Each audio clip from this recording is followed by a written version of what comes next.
जब 8 साल की थी तब मुंह बोले भाई की वो गंदी हरकतें आज भी मुझे डराती है। मैं उस वक्त बहुत छोटी थी, उम्र वही कोई 7 से 8 साल रही होगी। मुझे याद है कि मेरे दादाजी की उन्हीं दिनों डेथ हो गई थी, लिहाजा घर में बहुत लोग आए थे मेरे दादाजी को आखिरी विदाई देने। दूर के रिश्तेदार भी आए। अब वो 13वीं तक रुकने वाले थे। उन रिश्तेदारों में कई जाने पहचाने तो कई अजनबी भी थे, पर क्या अजनबी क्या पहचान वाले। इन सब बातों से मैं पूरी तरह थी अनजान। घर में सबसे छोटी और चुलबुली मैं ही थी। सबकी चहेती और लाडली भी मेरे घर में क्या हो रहा है ये समझने के लिए मेरी उम्र बहुत कच्ची थी। लेकिन उस कच्ची उम्र में मेरे साथ जो हुआ उसकी याद आज भी वैसी ही है, बिल्कुल तरोताजा, जिसे सोचकर आज भी मैं कई बार सहम जाती हूँ तो कई बार खुद से घिन्न भी आ जाती है। याद है वो दिन, मौसम काफी ठंड था। सारे लोग दादाजी के क्रियाक्रम में व्यस्त थे। मैं बाकी बच्चों के साथ घर में छुपन छुपाई खेल रही थी। हम बच्चों में एक बड़ा बच्चा भी था जो हमारे साथ खेल रहा था।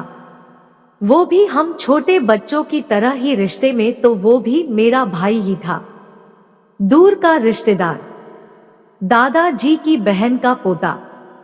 हम सारे लोग उससे काफी घुल मिल गए थे।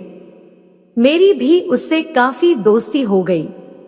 उसे भी मेरी तरह कार्टून नहीं बल्कि न्यूज देखना पसंद था।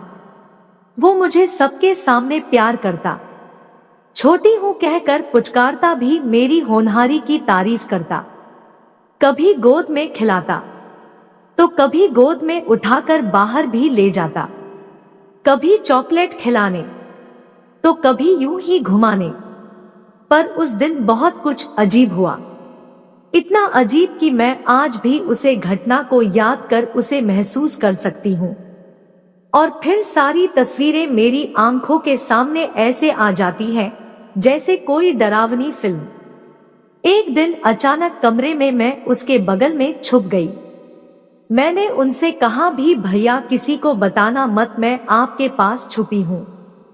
ठीक है, नहीं बताऊंगा, उसने यही कहा था। खेल का बहाना देकर उसने मुझसे कहा मेरे पास आ जाओ, मेरे इस कंबल में जहां मैं तुम्हें छुपा लेता हूं और कोई भी तुम्हें नहीं ढूंढ पाएगा। फिर ठंड भी थी और मैं छुप गई, क्योंकि वो खेल मुझे जीतना था और मैंने उसकी बात मान ली। उसने मुझे प्यार से पुचकारना शुरू किया। मुझे अच्छा लगा रहा था, पर धीरे धीरे मुझे अजीब सा लगने लगा। वो प्यार से पुचकारना अब अच्छा नहीं लग रहा था। वो मेरे सीने को छू रहा था। उस वक्त तो मेरा सीने पर कुछ था भी नहीं, बिल्कुल मैं आम बच्चों की तरह थी।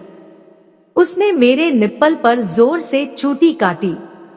मैं चीख उठी, चिल्लाई, पर शोर ज्यादा दूर नहीं जा सकी, क्योंकि उससे पहले ही उसने मेरा मुंह बंद कर दिया। जब उसे मेरे सीने पर कुछ नहीं मिला तो उसने कुछ और तलाशना शुरू किया। उस समय तो नहीं समझ पाई आखिर वो क्या चाहता था, लेकिन बचपन की उसकी तलाश को अब मैं समझ पाई और अब मैं उसकी तलाश को भली भांति समझती भी हूँ। वो अपना हाथ मेरे पैंट के अंदर की तरफ बढ़ाने लगा और धीरे धीरे उसने मेरे प्राइवेट पार्ट को छूना शुरू किया। मुझे कुछ समझ नहीं आ रहा था, जिसे मैं खुद नहीं छूती थी उसे वो क्यों टच कर रहे हैं। आखिर मेरे साथ ये हो क्या रहा है? वो मेरे प्राइवेट पार्ट में उंगली क्यों डाल रहा है? मैंने अपना पूरा जोर लगाया, सारी ताकत झोंक दी खुद को छुड़ाने की, लेकिन नहीं छूट पाई। मैं नहीं बच पाई। मैंने जोर की आवाज लगाई और फिर उसने मुझे छोड़ दिया। उसने मुझे छोड़ तो दिया, पर मेरी आवाज को हमेशा के लिए खामोश कर दिया। 13 दिनों तक वो मुझे किसी ना किसी बहाने ऐसे ही छूता रहता और मैं कुछ नहीं कर पाती। मैं अपनी माँ को सब बता देना चाहती थी, पर नहीं बता पाई। वो मुझे और कहती सारे बच्चे भैया के साथ सोएंगे। मुझे तो उसका नाम भी नहीं पता था। मुझे अपनी माँ से नफरत हो गई। वो क्यों नहीं मुझे सुन रही थी? खतरा। आखिर मेरे अपनों ने ही मेरे बदलते व्यवहार को क्यों नहीं देखा? और अगर देखा भी तो नजरअंदाज क्यों किया?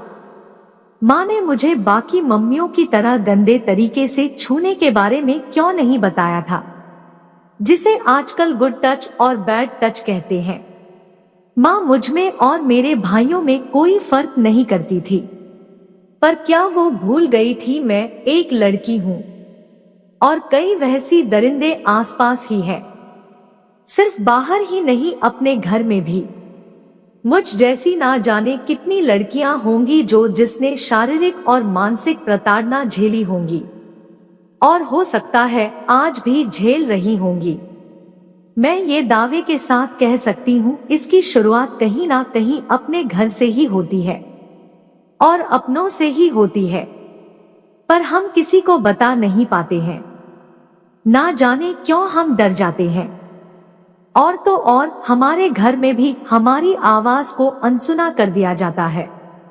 ऐसा करने से कई बार हम खुद को ही कसूरवार मान लेते हैं, लेकिन ऐसा कब तक चलेगा? और हमें अपनों के खिलाफ आवाज उठाने में हमारे अपने ही क्यों रोक लेते हैं, जिसकी वजह से उस गम को हम सारी उम्र साथ लेकर चलने को मजबूर हो जाते हैं। आखिर कब तक?